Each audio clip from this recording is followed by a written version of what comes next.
notre jeune temps, puisque nous devons plus ou moins avoir le même âge, nous sortions ensemble en boîte de nuit. Oui. Tu sortais un disque, un remix de Madonna. Pourquoi avoir attendu 20 ans pour faire un nouveau clip Disons que j'ai pas vraiment attendu 20 ans, j'ai fait plein de choses entre-temps. Oui, élever tes chiens. Non, mais à part ça, j'ai continué dans la musique aussi, mais voilà, sous un pseudonyme.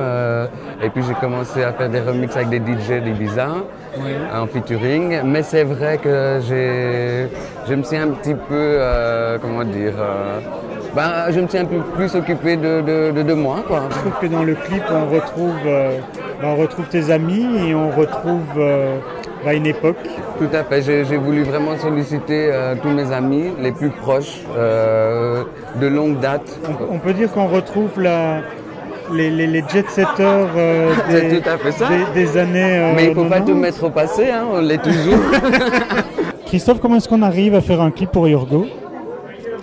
Alors on arrive à faire un clip pour Yorgo parce que je connais Yorgo depuis très longtemps. Christophe Dumoulin, pour moi, c'est tout d'abord un ami. On a travaillé ensemble dans le milieu de la nuit il y a quelques années. Quand je faisais mes études de cinéma, je devais payer mes études et je travaillais au Woos Woosland, qui était une boîte mythique à l'époque pour payer mes études. Puis bon, c'est un peu séparé parce que chacun travaillait de son côté et on s'est retrouvés pour justement collaborer au niveau visuel, vidéoclip.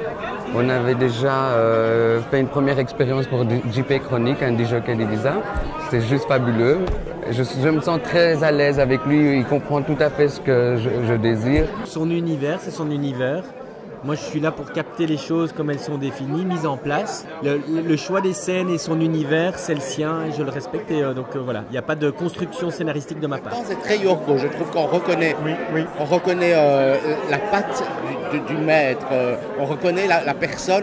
Quand on le connaît un petit peu Yorgo, et même si on ne le connaît pas, eh bien, c'est un univers à lui. Tony, est-ce que tu peux me présenter la jeune fille qui est à côté de toi ? Alors Marilyn, en fait, c'est la nouvelle muse des artistes et du milieu underground. Donc, nous sommes très fiers à Bruxelles de recevoir ce soir Marilyn. Nous étions en train de parler de notre passé. Elvis, tu m'as ennuyé, il paraît, dans des soirées ? Je crois que j'ai mis cette main dans votre pantalon. Ah, moi je me souviens que nous avons eu de longues discussions sur l'épilation. Quand c'était à la mode, peut-être.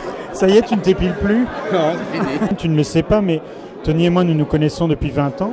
Et ne raconte pas tout non plus. S'il te plaît, ne raconte pas tout. Il fut un temps où il venait voir sa grand-mère chez moi.